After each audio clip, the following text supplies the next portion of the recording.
ಬೆಳಗಾವಿ ಜಿಲ್ಲೆಯ ರಾಯಭಾಗ ತಾಲೂಕಿನ ಕುಡುಚಿ ಪಟ್ಟಣದಲ್ಲಿ ಹಲವು ವರ್ಷಗಳ ಹಿಂದೆ ಕುಡುಚಿ ಪಟ್ಟಣದಲ್ಲಿ ಸರ್ವೆ ನಂಬರ್ 352 ಮತ್ತು 353 ಸಂಬಂಧಿಸಿದ 10 ಎಕರೆ ಜಮೀನು ಖರೀದಿಸಿದ್ದು ತಮ್ಮದೇ ವಹಿವಾಟಿನಲ್ಲಿದೆ. ಆದರೆ ತಮ್ಮ ಪತಿ ನಿಧನ ಬಳಿಕ ಜಮೀನಿಗೆ ಉಳುಮೆ ಮಾಡಲು ಹೋದರೆ ಕೆಲವರು ಅಡ್ಡಿಪಡಿಸಿ ದಬ್ಬಾಳಿಕೆಯನ್ನ ಮಾಡುತ್ತಿದ್ದಾರೆ ಎಂದು ದಲಿತ ಮಹಿಳೆ ಕಣ್ಣೀರನ್ನ ಹಾಕಿದ್ದಾರೆ.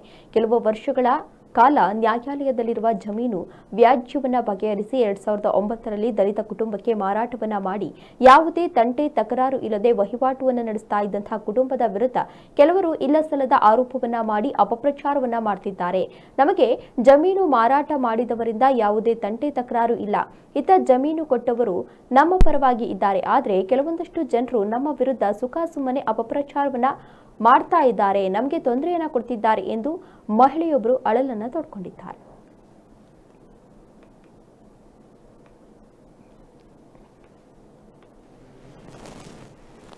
ಮತ್ತು ಇನಾಮದಾರಿ ಜಮೀನು ಬಗ್ಗೆ ನಾನು ಮಾತಾಡುವುದಾ, ಈ 3 ಜಮೀನು ಬಹಾಮನಿ ಡೆನ್ಸಿಟಿದಿಂದ ಶೇಖ್ ಸಿರಾಜುದ್ದೀನ್ ಜುನೇದ್ ರಹಮತುಲ್ಲಾ ಅಲೇ ನಮ್ಮ ಅಜ್ಜವರೆಗೆ ಗಿಫ್ಟ್ ಆಗಿದೆ ಜಮೀನ. ನಾವು ಎಲ್ಲರೂ ಕೂಡಿ ಇವತ್ತು ಅವ್ರ ವಂಶವಾಡ ಅದು ವಂಶನಲ್ಲಿ 1956 ಮಠ ನಮ್ಮ ಹೆಸರಿದ್ದೀವಿ.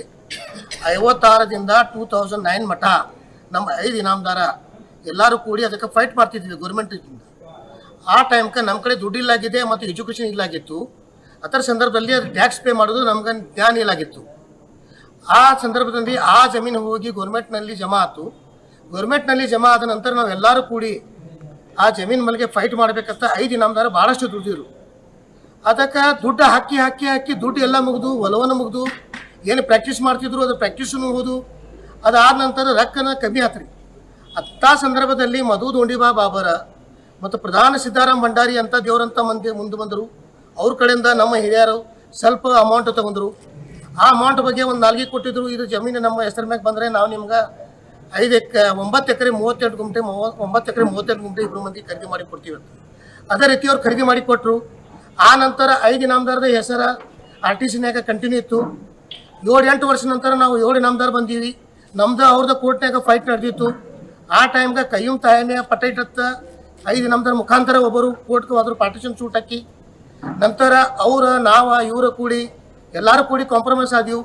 ಒಂದು ಅಪ್ಪದ ವಂಶವಾಡದ ಅಪ್ಪದ ಮಕ್ಕಳಿದ್ದೀವಿ, ಜಗಳ ಮಾಡೋದು ಬೇಡ, ಎಲ್ಲರೂ ಕೂಡಿ ಶಾಂತಿ ರೀತಿಯಿಂದ ಇರೋನು, ಇದಕ್ಕೆ ಪಾಲ ಮಾಡ್ಕೊಡೋನು ಅಂತ ಈ ಜಮೀನಿನ ಸಲುವಾಗಿ ಆ ಟೈಮಿಂದ ಶಾಸಕರ ಶ್ರೀ ಶ್ಯಾಮರಾವ್ ಭೀಮರಾವ್ ಘಾಡ್ಗೆ ಅವರ ಸತ್ತಾನಾಗಿದ್ದರು.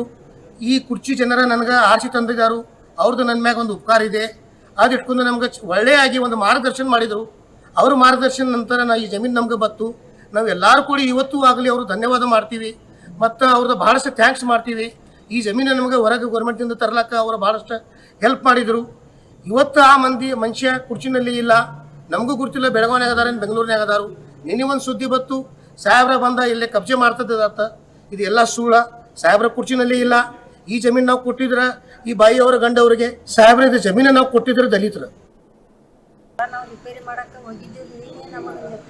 ನಮ್ಮ ಮ್ಯಾಗ ಸುಮ್ಮನೆ ನೀವು ಹಂಗೆ ಮಾಡ್ತೀವಿ ಹಿಂಗೆ ಮಾಡ್ತೀವಿ ನಮ್ಗೆ ತೊಂದರೆ ಕೊಡತ್ತೀವಿ. ನಮ್ಮ ಗಂಡು ಹೊಲ ತೊಗೊಂಡೈತಿ, ನಾವು ಬೆಳೆ ಮಾಡೋದೇವ್ರಿ. ನಮ್ಮ ಮಕ್ಕಳಿಗೆ ನಮಗೆ ಮುಂದಿನ ಜೀವನಕ್ಕೆ ಬೇಕ್ರಿ. ನಾವು ಎಷ್ಟಿದ್ದೇವೆ, ನಮ್ಮ ಬಡತನ ಐತಿ, ನಮ್ಮ ಗಂಡ ತೀರ್ಕೊಂಡಾನು. ಅದಕ್ಕೆ ನಮಗೆ ಇವ್ರ ಮುಂದೆ ಭಾಳ ತೊಂದರೆ ಕೊಡತ್ತಾರೆ. ಇದಕ್ಕೆ ಮುಂದೆ ಗೌರ್ಮೆಂಟ್ದವ್ರು ಏನು ನಮ್ಗೆ ಸ್ವಲ್ಪ ಹೆಲ್ಪ್ ಮಾಡ್ಬೇಕು. ನಮ್ಮ ಬಡತನ ಪರಿಸ್ಥಿತಿ ಐತಿ, ನಮ್ಮ ಗಂಡ ತೀರ್ಕೊಂಡಾಗಿ ಅದ ಬಂದಾಗ ನಾವು ಏನಾರು ಬೆಳೆ ಗಿಳಿ ಮಾಡೋದಿಲ್ಲ. ನಮ್ಮ ಮಕ್ಕಳನ್ನ ತೊಗೊಂಡ ನಮ್ಗೆ ಯಾರು ತೊಂದರೆ ಕೊಡಬಾರ್ದು. ಬೆಳೆ ಮಾಡಕ್ಕೆ ಕೊಡುವಾಗ ನಮಗೆ ಎಲ್ಲ ಬಂದದ್ದು ಇದನ್ನು ಮಾಡತ್ತಾರೆ.